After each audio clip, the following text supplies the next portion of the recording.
5:10 na, 1 Western Visayas na. Alas 5:10 na, 1 Western Visayas na.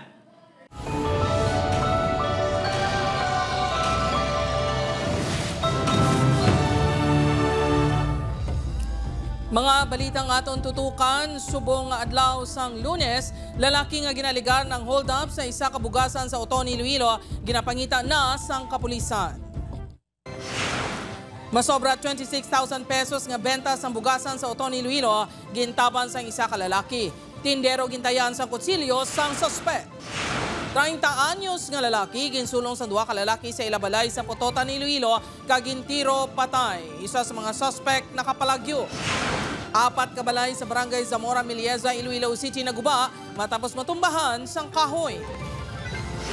Pila ka mga balay sa barangay Biak na Bato sa Banwa sang Lakas, Eliana, ginsulod sang lahar tugas ang ulan kag natipon nga abo halin sa Mount Canlaon.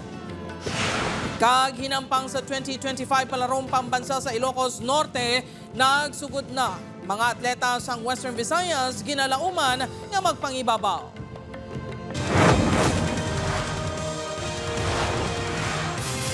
Ini ang GMA Regional TV, 1 Western Visayas.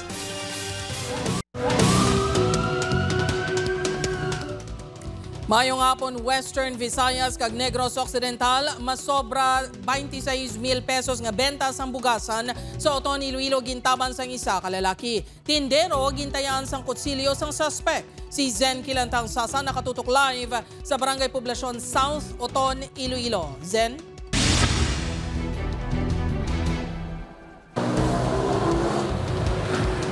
Jert, ginapadalman na sang kapulisan ang robbery hold-up nga nagluntad diri sa Banwa sang Oton, Iloilo. Nagahurog sa gihapon sang kahadlok si alias Soto nga manugbantay sang bugasan diri sa Poblasyon South, Oton, Iloilo. Ini matapos nga mabiktima sang robbery hold-up Sabado sang hapon. Suno kay alias Toto matapos nga ginakomodal siniyang isa ka customer, may isa ka lalaki nga nakasuksok sang jacket kag kalo nga nagpangtaya sa iya sang kutsilyo. Gakot na diri sang kaha. Kung siyang isa nakalimang may kutsilyo. Kung muna to wala na ako na gasinggit ko pero wala lang limog nga gagwa. Nakuha sang lalaki ang benta sang bugas sa kaha nga ginabanta masobra 26,000 pesos. Gilayo naman nga nagpalagyo ang suspect palayo sa lugar. Sa investigasyon sa kapulisan, posible na bantayan na sang lalaki ang bugasan kag sa may nakita nga oportunidad, ginhimo ang krimen. Isahan mo nang nagabantay ang sa nagabaligya sang bugas nagaisahan lang siya. In fact, wala man maalarma ang palibot kay wala sa kasinggit bangot sa iya. Suno sa iya, daw naunahan sa sang kulban niya. Wala naman sang kaupdanan ng suspect kag getaway vehicle. Nangin mabudlay naman sa kapulisan ang pagkilala sa suspect. Bangod wala nagagana ang mga CCTV camera. Bangod brown out sa nagluntad ang pagpang-hold up. Jared, panugyan sang kapulisan sa mga tag-iya sang establishmento nga magdoble halong sa pagbantay sang ilang nga benta kag kun mahimo magpaandara sang ilang nga generator set sa tiona sang brownout agud masiguro nga nagagana ang mga CCTV camera. Jared? Madamo gid nga salamat sa detalye, Zen Kilantang Sasa. Sa iban pang balita, 30 anyos nga lalaki ginluthang patay sa Pototan, Iloilo. Motibo padayon pa nga ginapadalman sang kapulisan. Samtang insidente sang tiniruhay sa Rojas City nakuhaan sang video. Ini ang gintutukan ni Kim Salinas. Makitaan sa CCTV footage nga ini ang pagwasi sa kalalaki nga naka-helmet sa isa ka eskinita sa barangay Punta Tabok, Rojas City isang Sabado. Mation-tion pa, makita na ini nga nagataya sa pusil kag asod-asod nga nagpalupok. Makitaan man nga may nagabalos palupok sa tabok sang dalan. Suno sa Rojas City Police, personal nga hiligutan ang motibo ilabi na ang angot sa illegal nga droga. Part sang ilas ni personal grudges sa about drugs. Hindi pa natin kit nga mahatagan sang tulid kit nga point na ayhan onsihanay sa illegal nga droga ang ginhalinan sang ilas nga pag-ilinaway. Ang lalaki nga naka-helmet ang ginkilala kay alias Nonoy residente sa mga barangay kag kilala nga involvado sa illegal drug trade suno sa kapulisan. Samtang ang lalaki nga nakaengkwentro, ginkilala kay alias JR, taga barangay 7, anay CICL apangyara na sa karon sa amtong nga edad. Na-recover sang kapulisan sa crime scene ang mga empty sachets ang ginaligar illegal nga droga. Wala man sang may napilasan sa insidente, apang nakapalagyo ang duwa kag padayon pa nga ginapangita sang kapulisan. Samtang patay ang 30 anyos nga si Kenneth Diasis sang gintiro sa Pototan, Iloilo alas 3:30 kahapon sa hapon. Sunod sa magulang ni Kenneth, nagsulong sa ilawalay si Elias Pula kag ginpangita ang amay sini nga si Danilo. Sang wala makita si Danilo, naghalin ini kag nagbalik upod si Elias Tagi. Diri kag namahog kuno si Elias Tagi. Kinapursa na nga buksan diyang pertahan, manahay hindi niya pagbuksan pang himuson ta kamo tanan. Sang nakasulod ng duwa sa balay, nagpalagyo ang mga miyembro sang pamilya kag ginlaga sa likod sang balay si Kenneth kag gintiro. Igo sa ulo ang naagom sa biktima sunod sa kabalisan, apisar 3 kalupok ang nabatian. Nagsungka sa kabalisan si Elias Tagi, samtang nagapabilin nga at large si Elias Pula. Palaligban sa amay ni Kenneth ang rason sang pagsulong sang duwa. Handa magpasaka sang kaso ng murder ang pamilya sang biktima. Kung ay takot at raso ko nanda. Guys, tala kami di kalupa na Tagi, siyempre nabuligan na mo kung ano ya, kwa na. Na mula na abiyay nga kwan. Gina-establish pa naton kung anong bagay ang wala nila ginintindihan. Kay ang suspect naton nga isa rin naman pero wala man siya nga cooperate kag wala man siya hambal kung ano gid ang gintunahan. Nagpamalibad na maghatag sa pahayag si Elias Tagi sang gintinguan sa news team. Upod kay Romel Porquia, Kim Salinas, 1 Western Visayas. Mga kapuso, isa katuig nga bata patay magulang sinipilason sa nagluntad nga sunog sa barangay Mandalagan, Bacolod City. Si Adrian Prietos nakatuto. Sa Hulyo na kuntani magasuulog sang iyay kaduhang kadlawan si Baby Tingting. Apang hindi na ini matigayon matapos matrap sa ila na sunog nga balay sa Purok Active Barangay Mandalagan, Bacolod City sang Sabado, Mayo 24 sang gabi. Todong hilibion sang Iloy nga si Stella, bangod maluwas kay Tingting, pilason man ang bata sini nga si Angela, anong katuig. Wala ini sa ilabalay sa natabong insidente. Sagin niya si Rian. Hindi niya si bumati. Antayan nila ilamangod kay siyempre kung hindi mag-ubra sir, naman niya sir ang amon nga no, tiyang utod ko ga-ubra man gapangayo lang pagkaon sila sir. Nangyaan ako sir. Pero maubragi ko sir, kay mga bata damo. Sunod sa Iloy, stay ini nga kabulig, kag isa ka beses lang ini nagapaulig kada semana. Gintugyan sinisay ang mga bata, nga 17 anyos ng 14 anyos, ang duha ka magagmay nga kabataan. Apang, bangod fiesta sa ila lugar, napabayaan sa mga magulang, kag nabiling nga wala sang bantay ang ila mga manghod. And ang iyang posisyon nakahapa. According sa mga utod ng anti-sila Manulin, tulog na siya sa duyan. So we are presuming na basic ako mag-drop siya dito sa Medellin siguro. Sa investigasyon sa BFP, posible na tumba ang kandila nga ilagin gamit. Wala sang kuryente ang ilabalay. Wala ka ginabasol. Eh, siyempre ang sakit sir, subuksit gadlaga, no. Hindi na ako magbasol-basol. Napalo ang kalayo sa pagbinuligay sa mga residente. Ito rin nakagawa mo kami, tapos ito rin nagrato na kami tanan, nakabasyanay na kami tubig, pista dire. Tapos wala mga tanang iba na balay, wala mga tao, kaya tututanan sa pistahan, sa baylihan. Panawagan sa BFP sa mga residente nga hindi pagpabayaan ang makabataan nga may yara sang open flame, kangay sang kandila sa palibot. Agud hindi na madugangan pa ang insidente sang sunog. Obagrayon Casillo, Adrian Prietos, 1 Western Visayas. Mamunog nga ulan na tumot kausa sang pagkatumba sang kahoy sa 4 ka balay sa Zamora, Milieza, Iloilo City. Samtang lahar flow nagluntad sa La Castellana, Negros Occidental. Si Kim Salinas nakatuto. Napuhag ang pila ka residente sang barangay Zamora, Milieza, Iloilo City proper Sabado sang gabi. Ini matapos nga natumbahan sang sangasang kahoy ang 4 ka balay sa diin. 16 ka individual ang apektado. Isa diri ang pamilya ni Mercy. Sunod sa iya, nagapanghimo sila sang bayo sa ikaduwa nga panalagan sang balay upod sa iya bata kag mga kapuhan sang nagluntad ng insidente. Pagwasaag na, kinulbaan kami. Ang kisami, naglayod gidya. Di nagsuhot lang kami papanaog dayon. Galayon naman niya gin-clear ang lugar. Maswerte nga wala sa may napilasan sa insidente. Hindi naman madali siya tapson but i-ensure lang ang mga sakanya na rated na o may mga damage na kung hindi pa matamat na nakadaan pang kakas. Samtang sa barangay Biak na Bato, La Castellana, Negros Occidental, na-eksperyensyahan ang lahar flow bangod sa mamunog nga ulan. Kinsiradhan ang porsyon sang National Highway matapos mag-awa sa dalan ang lahar nagikan sa sapa. Sunod sa FIVOX, Ang lahar ang ginbugusan sang pyroclastic density currents nga ginbuga sang Mount Canlaon sang uli sini nga paglupok sang May 13. Tub-tub nga ginanod bangod sa pagtupa sang ulan. Ginapaandaman sang FIVOC sa mga pumuluyo nga magaligmat sa lahar flow kag epekto sini sa panit. Sunod sa Pag-asa, ang mamunong nga ulan nga naeksperyensyahan ang dalasang Intertropical Convergence Zone o kon ITCZ. Sa karon, less likely na ang mga significant rainfall na eksperyensya naton. Hindi parehas ang nagligad o na sa mga nagliligad ng mga inadlaw. Upod Caramel Porquia, Kim Salinas, 1 Western Visayas. Mga atleta sang Western Visayas sa swimming, volleyball kag athletic events ginalauman nga mangibabaw sa nagapadayon nga palarong pambansa 2025. Si Kim Salinas nakatutok. Nangin madinuagon ang opisyal nga pagbukas ang ika-75 nga 2025 palarong pambansa. Nasaksihan ang manggarano nga kultura sa mga Ilocano sa mga sobra 12,000 ka delegado sa Ferdinand E. Marcos Memorial Stadium sa Lawag, Ilocos Norte kahapon. Nagparada man ang mga atleta halin sa 17 ka rehiyon.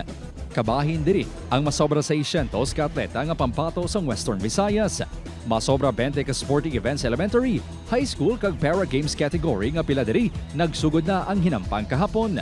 Nagalaom ang DepEd 6 nga liwat nga magibabaw ang rehiyon sa patagsang swimming, volleyball kag iban pa nga sporting events. Winners manini sila last year so they have to defend this title man. But nevertheless, tanan ginahatag nato nga support sa aton nga mga athletes subong kaya nga aton sining ultimate goal ma'am Tess is that ma-reach kita nato ang aton sining handog which is ranked number 1. Pila sa mga depensa sang titulo ang grupo sang swimmers halin sa Bacolod City. Gold medal ang ilan nakuha sa 4x50 meter relay freestyle secondary girls. Sang nagligad niya tuig sa diin, nakuha nila ang record-breaking 1 minute and 52 seconds ka time. Mas madasig sang 4 ka segundo sa daan nga palaro record. Ang graduating grade 12 student nga si Juliana, isa sa mga miyembro sang grupo. Kung mahimo, labawan pa kuno nila ang ilan na set nga record sa 2024. Mag-pressure sa sir pero hindi man sila ito kakabother kami.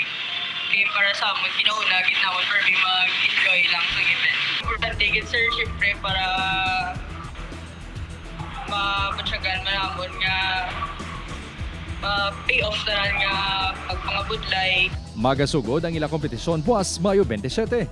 Upod Caramel Porquia, Kim Salinas, 1 Western Visayas. Mga kapuso, may pagsaka kag pagnubo sa mga presyo sang gatong buwas Mayo 27. Base sa datos na gikan sa mga oil company, magasaka sang 10 sentimos kada litro sang gasolina. Samtang 20 sentimos ang iganubo sa kada litro sang diesel. 40 sentimos naman ang iganubo sang kada litro sang kerosene. Ang oil price adjustment ang mangin epektibo sugod buwas sa aga. Ini ang GMA Regional TV, 1 Western Visayas. Mga kapuso, dalayawan ang pagkabaganihan sa isa ka Ilonggo seafarer nga tumandok sa Antigbawan, Iloilo. Wala nagduha-duha nga ginpunduhan kag ginbuligan ng mga seafarer sang sakay sang naglugdang nga container vessel sa kadagatan sakop sang Kochi, India sining Mayo 24 sang gabi. So kay Captain Roy Bel Sualibios Tabobo sang MV Han Yi, nasiplatan niya nga nagalugdang ang MSC Elsa 3 rason nga gilayon siya nga naglisensya sa iya officers nga magpatigayon sang rescue operations. Una nila nga na-rescue ang 5 kag ginbalikan ang 4 ka mga crew. Nagtawag man ini sa Indian Coast Guard nga nakaabot sa lugar kag ginkuha ang mga 9 ka crew nga na-rescue nga yara na subong sa maayong nga kondisyon matapos ginhatagan sa pagkaon kag nagakaigo nga pagbulo.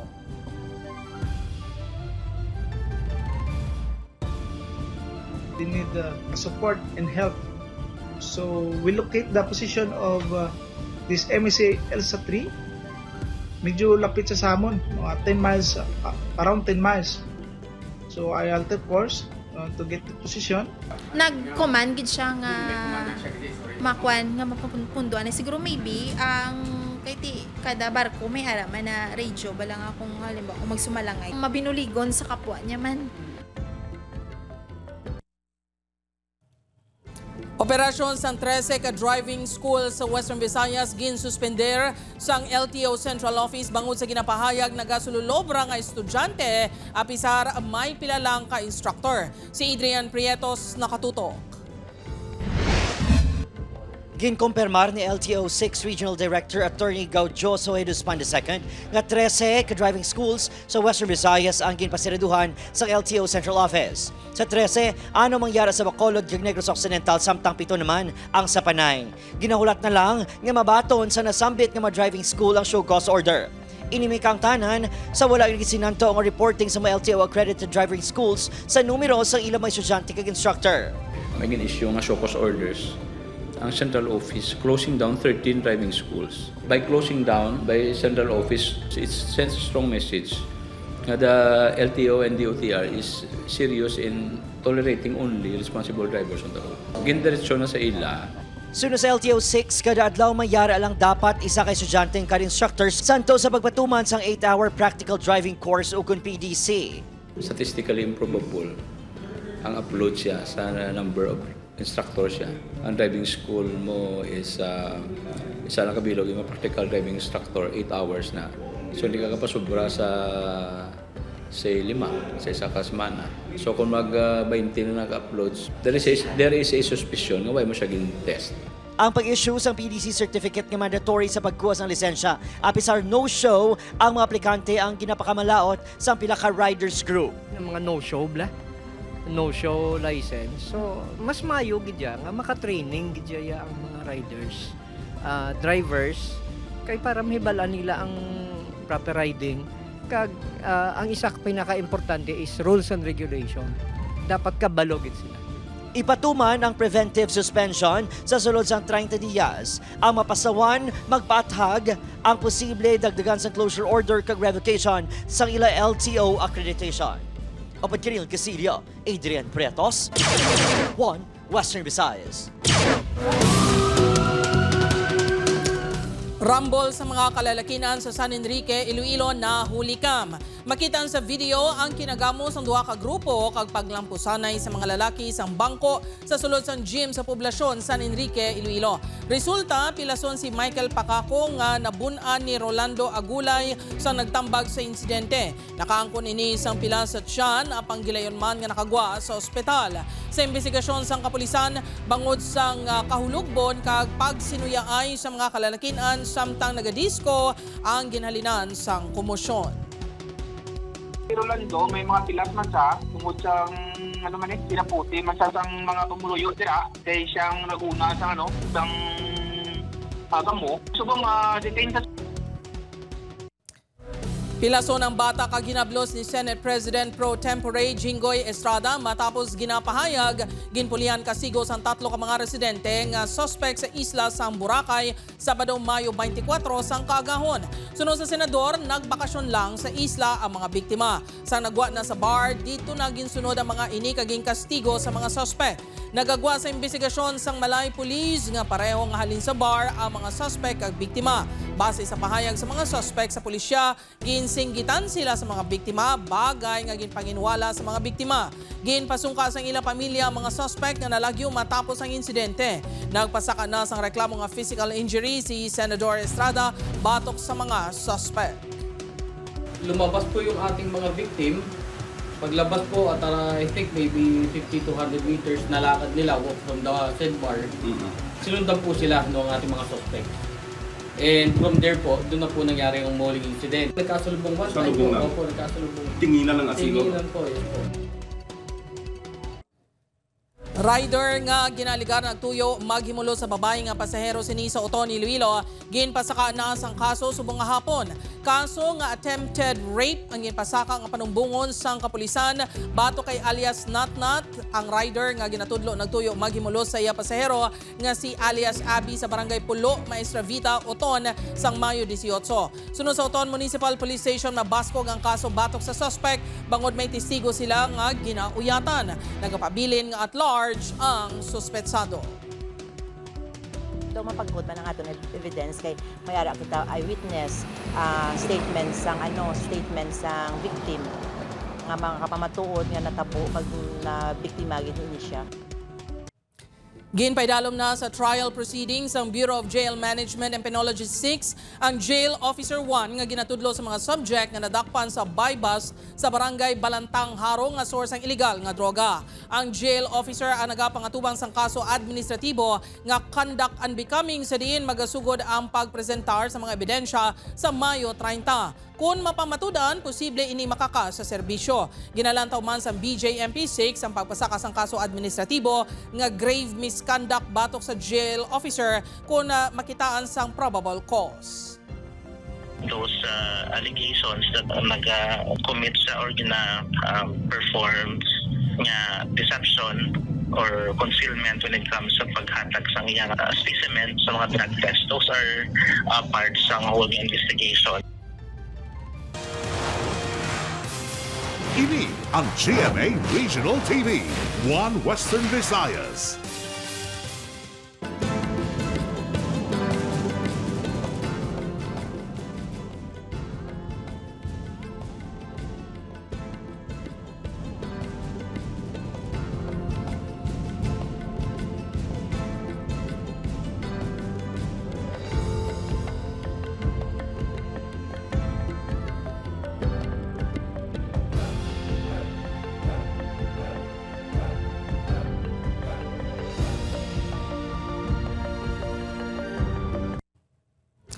Mga kapuso, pila ka mga apektado sang 12 ka oras nga brownout sa syudad kag probinsya sang Iloilo nagpahunay-hunay sa kilis ang dagat sa nagligad nga weekend. Si John Sala nakatutok. Nagatagi iti ang init kung adlaw gani madamo ang luyag magpabugnaw tag sa ka-weekend. Dugangan pa sang 12 oras nga brownout na ginpatuman sa pila ka mga lugar sa probinsya kag syudad sang Iloilo sa weekend. Gani ang pila ka mga residente sa baybay na nagpaamulya. Sa Oton, Iloilo, dagsa ang mga residente sa kilid sang baybay. Sanday Manong Jonathan, apektado sang malawig nga brownout sa porsyon sang banwa sang Santa Barbara. Gani perfect kuno ang ila plano nga magpa-beach. Para makuha man ang bulong sang amon nga ginabatyag nga kainit. Para nga matortaway man ang amon nga mga nga lawas. Samtang suliton ang summer getaway naman ang tuyo sang grupo na Daymanang Ramona. Gani apisar malayo pa ang Nulusena. Sa Uton pa nagpadulong. Nagbanding kami giya sa dagat agud nga ma-feel man namon ang tawag balang environment kag sa timpo subong nga mainit at least nga enjoy man ang akan nga mga kaupot. May mga nakabantay man nga lifeguard sa mga beach resort sa banwa agud masiguro nga sa piyak sang sinadya sa baybay. Hiway man sa katalagman ang mga luyag nga magpabulubugnaw, subong nga patapos na ang tiilinit. Ubod kay Hans Desierto, John Sala. One Western Visayas.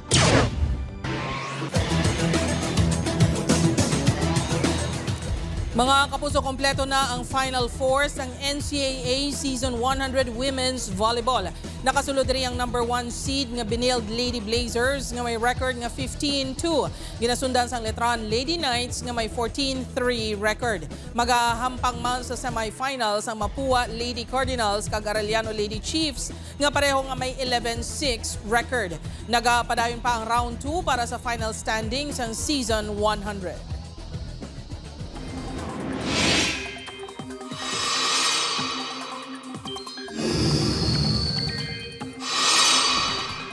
Mga kapuso, posible nga magpadayon ang masobra isa na kasimana pag ulan-ulan sa pila ka bahin sang pungsod. Magluwas sa mainit nga easterlies, padayon man ang epekto sa Intertropical Convergence Zone o kon ITCZ. Ang ITCZ ang tungod sa madamol nga panganod halin sa pagbungguan ay isang hangin halin sa northern kag southern hemisphere. Masami ini nga nagadala sang pag-ulan sa mga apektado nga lugar. Pwede man magdala sa mga ulan ang localized thunderstorms. Base sa datos ng Metro Weather, malapnago na ang ulan sa Negros Island Region kag Western Visayas. May mabaskog man nga ulan nga posible magdala sang baha o kon landslide. Maginalerto ang mga taga Negros Island nga malapit sa Canlaon Volcano sa posibilidad liwat sang lahar flow kung magpadayon ang mamunog nga ulan.